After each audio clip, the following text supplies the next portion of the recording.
El pasado domingo fue el Día Mundial de la Diabetes, esta patología de la cual todos hemos escuchado hablar así en líneas generales, pero que tan poquito conocemos en líneas más fundamentales y más específicas. Es por eso por lo que es el tema que vamos a tratar hoy con nuestro médico, con el doctor Bernardo. Buenos días, Ramón, ¿cómo estamos? Buenos días, José Luis. Buenos días a todos nuestros espectadores y oyentes. Pues vamos a hablar hoy de diabetes, efectivamente, que es una enfermedad frecuentísima en la sociedad bueno, yo creo que todos tenemos o conocemos a alguien diabético, ¿no? Porque es una Efectivamente. enfermedad absolutamente prevalente. Efectivamente, todos conocemos a alguien que tiene diabetes. Lo que pasa es que no todos conocemos qué es la diabetes y las diferentes clases que hay, las consecuencias, si se puede prevenir, cómo se trata, en fin, o qué pasa si no se trata. Así que es por eso por lo que lo mejor es recurrir al experto. ¿Por dónde empezamos? Pues explicando un poco cómo funciona el metabolismo de la glucosa, ¿no? La diabetes es un trastorno del metabolismo de la glucosa. La glucosa es un sacárido, es un azúcar que nosotros necesitamos para que nuestras células, todas nuestras células se alimenten. Y específicamente las cerebrales. Las células cerebrales consumen exclusivamente glucosa, ¿vale? Si nosotros eh, eh, eh, consumimos glucosa porque la glucosa que tenemos en el torrente sanguíneo la consumimos, echamos mano de nuestras reservas hepáticas. El hígado es un órgano que almacena glucosa en forma de glucógeno y entonces echamos mano del glucógeno, de la glucosa almacenada, porque nuestras células consumen, para producir energía, consumen glucosa. Y la glucosa, para que entre dentro de las células, necesita una hormona que se llama insulina. La insulina la producimos nosotros en nuestro páncreas. El páncreas es un órgano muy interesante que tiene una doble función. Por un lado, produce las enzimas digestivas, las que disuelven y descomponen las proteínas, los azúcares y las grasas, y por otro lado tiene una función endocrina, una función produciendo hormonas. La hormona más importante que produce el páncreas es la insulina, y la insulina sirve para que nuestra glucosa penetre dentro de las células y sirva para que las células se alimenten, ¿no? Mira, existen, José Luis, dos tipos de diabetes, que son dos enfermedades muy diferentes. Las dos son una alteración del metabolismo de la glucosa, pero son enfermedades absolutamente diferentes. La diabetes tipo 1 y la diabetes tipo 2. La diabetes tipo 1, vamos a hablar poco, vamos a hablar más de la diabetes tipo 2. ¿Por qué? Porque la diabetes tipo 2 es extraordinariamente frecuente y en cambio la diabetes tipo 1 no es tan frecuente y es, diríamos, un poco más especial. La diabetes tipo 1 es una enfermedad que se da debuta en personas jóvenes, incluso en niños, y que depende de que nuestro páncreas, a veces por razones no bien aclaradas, deja de producir insulina y de pronto el paciente tiene cantidades astronómicas de glucosa en sangre. En cambio, la diabetes tipo 2 se produce de una forma gradual y generalmente lo que ocurre es que aunque el individuo produce cantidades incluso elevadas de insulina, no es suficiente como para controlar los niveles de azúcar en sangre, de glucosa en sangre. Entonces, ¿qué síntomas nos da la diabetes? La diabetes tipo 1 debuta generalmente de manera espectacular. Una persona, un niño, un joven que se encontraba bien, de pronto empieza a encontrarse muy mal, incluso puede debutar con un cuadro de coma o incluso un cuadro grave, ¿no? Y la diabetes tipo 2, pues muchas veces no da síntomas o da muy pocos síntomas y se da más en personas obesas y sedentarias y con antecedentes familiares. Mira, antes se decía, José Luis, Sí. que había tres síntomas capitales de la diabetes: la polidixia, la poliuria y la polifagia. ¿Qué significa eso? Polidixia significa beber mucha agua, ¿vale? Tener mucha sed. La polifagia, comer mucho, y la poliuria, orinar mucho. ¿Por qué se producía la polifagia? Y la polifagia, pues uno come mucho porque como nuestras células no les entra glucosa, tienen la sensación de hambre y entonces uno come para intentar compensar esa situación. La polidixia se producía como consecuencia de la poliuria, como uno orina mucha cantidad porque el azúcar, el exceso de azúcar es eliminado por la orina, pues perdemos líquido con ese azúcar y entonces tenemos que beber más cantidad. Estas tres síntomas capitales de la diabetes, la verdad es que son raros que aparezcan. Lo normal, una diabetes tipo 1 puede tener estos síntomas. Un síntoma que también aparece en la diabetes tipo 1 es la pérdida de peso. El niño que hasta entonces era normal o el joven que de pronto se encuentra más delgado, se le ve más delgado a pesar de que come mucho, porque como orina mucha glucosa, pierde mucha energía. En cambio, la diabetes tipo 2, que es la que vamos a contar hoy vamos a centrarnos ya en la diabetes tipo 2, el paciente generalmente no tiene ningún síntoma, es un paciente generalmente en la diabetes tipo 2 importante suelen ser pacientes obesos o con exceso de peso, sedentarios que hacen poco ejercicio y suele haber antecedentes familiares. Los antecedentes familiares en la diabetes tipo 2 son muy frecuentes. Muchas veces el paciente te cuenta, no, mi madre es diabética, una tía suya también. Eso es frecuentísimo, ¿no? ¿Y cómo se diagnostica la diabetes tipo 2? Pues haciendo un análisis. La mayoría de los pacientes diabéticos tipo 2 no se nota ningún síntoma. Son pacientes gorditos que viven felices, ¿verdad? Sentados en su sofá viendo series de televisión. Entonces viven felices. Y de pronto un día se hace un análisis y el malévolo médico les dice, es usted diabético. Dice, pero ¿cómo puede ser si yo estoy fenomenal? A ver. Pues sí, pues es usted diabético. ¿Por qué? La diabetes es una enfermedad que se diagnostica con los análisis y que es muy fácil de diagnosticar. Mira, hay dos parámetros fundamentales para el diagnóstico de la diabetes. Uno es la glucosa, que todo el mundo sabe lo que es, nos hacemos una glucosa. Si nos hacemos una glucosa sin estar en ayunas y tenemos más de 200 de glucosa, eres diabético. Nadie tiene más de 200 si no se es diabético, ¿vale? Hay que repetir la toma otra vez porque un dato único pues no es suficiente, pero dos datos con valores no estando en ayunas de más de 200, eres diabético. Y si tienes más de 110, pongamos 120 incluso, en más de dos determinaciones de glucosa, eres diabético, ¿vale? Eso es así. O sea, uno puede ser muy diabético, tener valores astronómicos o ser poco diabético, ¿verdad? Pero es diabético. Eso es la glucosa que es súper fácil de determinar, que tú ya sabes, José Luis, que con un pinchacito en el dedo es suficiente. O sea, que eso vas a la enfermera, te pinchan el dedito y te lo dice, o te haces un análisis general y ahí aparece. Aquellos que tengan curiosidad, Ramón, ¿este análisis, este test de glucosa, te lo prescribe el médico o lo puedes solicitar tú porque tienes algún tipo de sospecha? Claro, mira, te lo prescribe el médico. Puedes ir a tu médico de cabecera, decirle, mire, yo tengo antecedentes familiares o estoy obeso, he oído que hay que hacerse algún análisis al menos una vez al año para ver, descartar que no haya trastornos del colesterol, que no se sea diabético, etcétera. Entonces, es simplemente eso. Incluso si uno tiene dudas, en la farmacia también se hacen controles de glucosa. Vas uno, pagas una cantidad módica y te dicen la glucosa que tienes. Es muy, muy fácil determinar la glucosa, muy fácil. Seguramente uno tiene un vecino o un amigo que tiene un glucómetro en casa, que es un aparatillo súper sencillo en el que metes una tira, te pinchas con una pequeña lanceta de un solo uso, que luego tirarás y que el pinchacito, te coges esa gotita de sangre y te dice si eres diabético o no, ¿vale? O sea, muy sencillo, es muy sencillo determinar si uno es diabético. La glucosa. Luego hay otro parámetro que es la hemoglobina glicosilada, ¿vale? O la hemoglobina glicada, que de las dos maneras está bien decirlo.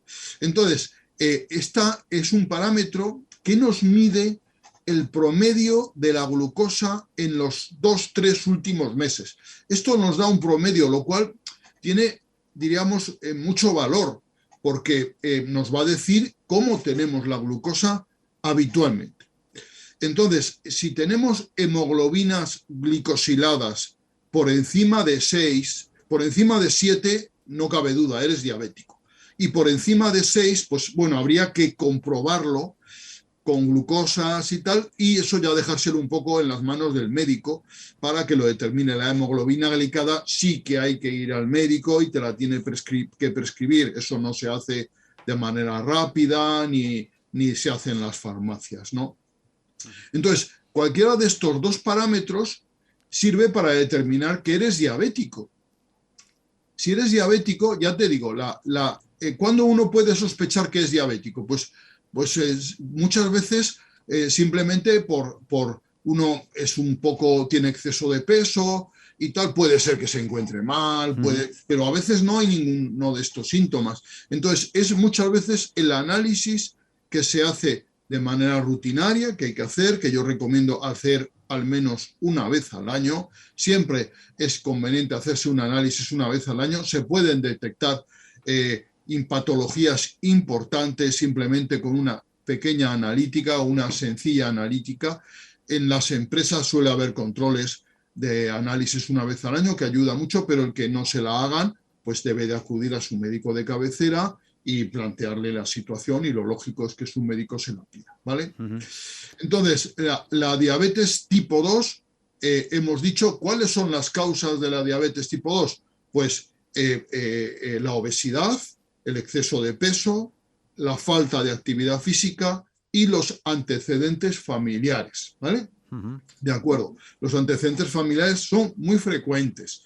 De hecho, la diabetes tipo 2 se ha clasificado como una enfermedad hereditaria y en cierto modo lo es. Desde luego, si uno tiene antecedentes familiares de diabetes y es obeso, pues tiene todas las papeletas para ser diabético, ¿vale? ¿Qué factores de riesgo, aparte de los dichos, podemos además enumerar, ¿no? Pues mira, hay determinadas razas, grupos étnicos en los que la diabetes es mucho más frecuente. Es mucho más frecuente en Estados Unidos, por ejemplo, las personas negras, hispanas y los indígenas estadounidenses tienen una propensión mucho mayor a tener diabetes. ¿Pero hay alguna razón para ello? ¿Hábitos de vida o de alimentación? Pues ya sabes que la genética influye, pues posiblemente en esta población.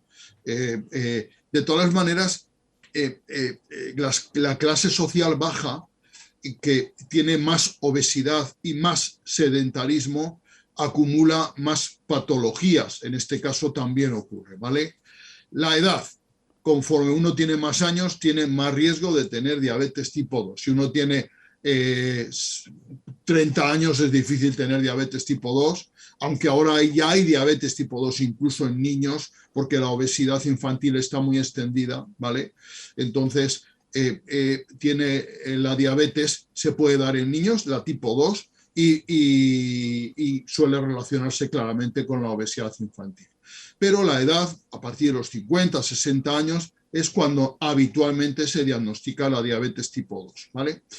Y luego hay un síndrome, el síndrome de ovario poliquístico en mujeres, en chicas, también predispone a la diabetes tipo 2. Y la hipertensión arterial. La hipertensión arterial, que un día hablaremos, no hemos hablado de hipertensión, pero es una enfermedad muy importante. Es verdad. Hablaremos, el próximo día hablamos, José Luis, de hipertensión. Pues ya tenemos tema. Y la diabetes se asocian muchas veces, van juntas, van de la mano. Entonces, el que es diabético, hipertenso, tiene el colesterol elevado y tiene sedentarismo y antecedentes familiares de enfermedades vasculares, tiene todas las papeletas para tener un infarto de miocardio o un accidente cerebrovascular. Porque todo esto que he mencionado son factores de riesgo cardiovascular. Eso es la importancia de todas estas enfermedades, ¿vale? Bueno, y efectivamente los que tienen colesterol elevado también tienen más riesgo de tener diabetes. O sea que se forma una especie de constelación que favorece el que uno tenga el infarto. Con los triglicéridos pasa lo mismo. Los triglicéridos es otro tipo de grasa, yo creo que hablamos en su día de los triglicéridos, y que tiene que ver bastante con el exceso de ingesta. ¿De acuerdo?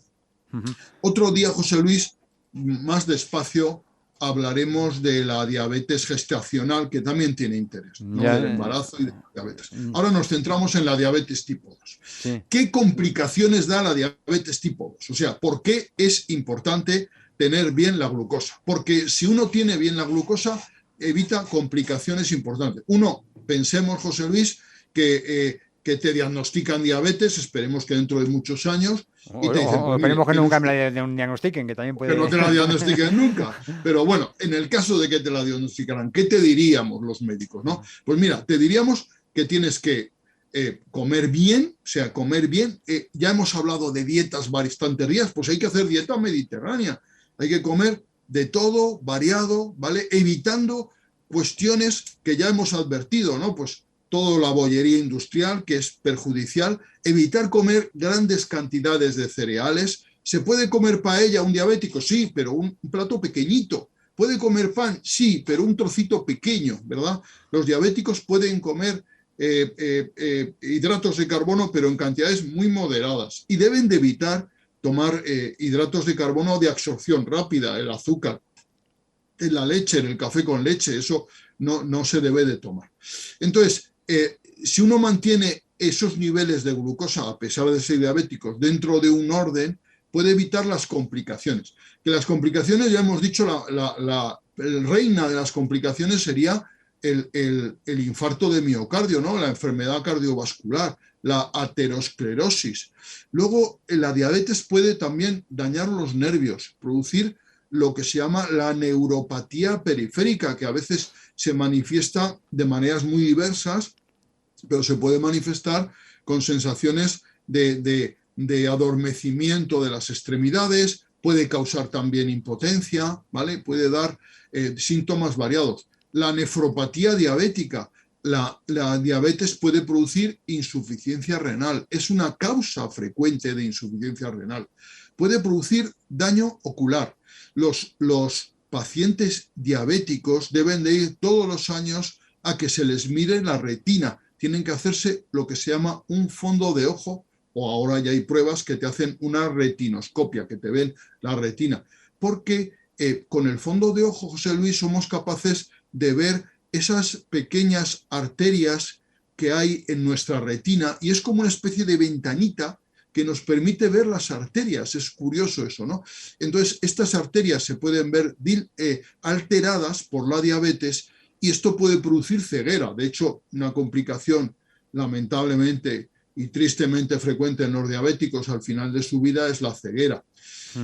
Como puede alterar la circulación periférica, la diabetes puede producir alteraciones en los pies, úlceras en los pies, lesiones en los pies. Es muy importante el cuidado de los pies en la diabetes. Puede afectar al sistema auditivo, puede afectar a la piel. La enfermedad de Alzheimer es un factor que predispone a la enfermedad de Alzheimer, o sea, la diabetes predispone a la enfermedad de Alzheimer, y también está descrita una mayor incidencia de depresión en pacientes diabéticos.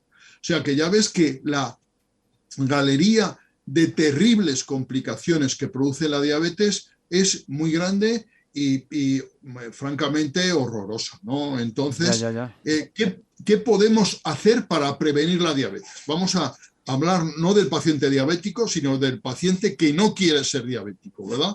Pues insistimos en lo mismo, comer alimentos saludables, tomar fruta, verdura, cereales, aceite de oliva, dieta mediterránea, evitar tomar productos precocinados. Todos los precocinados suelen ser ricos en grasas saturadas, malas.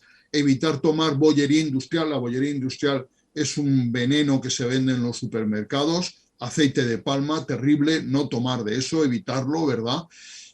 Evitar el sobrepeso, la obesidad. El exceso de peso favorece la diabetes. Para prevenirlo, tener un peso normal. Y también hacer actividad física. El ejercicio físico diario previene la diabetes. Es importante hacer actividad física diaria y evitar tener diabetes con la actividad física, ¿vale? Si uno tiene exceso de peso, bajar de peso ayuda a evitar la diabetes. Y esto nos lleva, pues, al tratamiento de la diabetes. ¿Cuál es el tratamiento de la diabetes? Ya muy rápido tiene que ser, Ramón, por favor. Mira, te lo digo sí. tan rápido como 3 pilares. Primero, dieta, ya hemos hablado un poco de ella. Dieta, actividad física, importantísimo, esos son los 2 pilares fundamentales, y el tratamiento medicamentoso, que siempre hay que recurrir al médico para que te lo prescriba. Y luego el paciente diabético tiene que tener controles, tiene que hacerse glucosas de maneras periódicas, yo aconsejaría al menos una vez al mes, es muy fácil, un pinchacito en el dedo, y tiene que procurar hacer una dieta adecuada, hacer ejercicio y tomar su medicación. Y tener valores de glucosa a un diabético, ¿qué se le pide? Tener menos de 130, José Luis. 130 sería el límite tolerable para un diabético. Si un diabético tiene menos de 130 miligramos de cilitro de glucosa en sangre, en ayunas se dice que es un diabético bien controlado. Uh-huh. Bueno, pues ya sabemos mucho más sobre la diabetes, que desde luego era completamente necesario, sobre todo desde el punto de vista de aquellos que a lo mejor están tan felices en su sillón, vamos, y como dice Ramón, se llevan la sorpresa cuando van al médico. Muy a tener en cuenta, ojo, y sobre todo muy a tener en cuenta cuando va asociada a otras patologías que como ha dicho Ramón Bernardo, nuestro médico, todas juntas puede ser una constelación del caos. Ramón, muchas gracias de nuevo por estos apuntes. Ya tenemos deberes para la semana que viene, pero antes de que la semana que viene ya tenemos deberes para mañana, para hablar de cine. Así que mañana nos vemos de nuevo, ¿de acuerdo? Muchas gracias, José Luis. Mañana nos vemos. Un abrazo.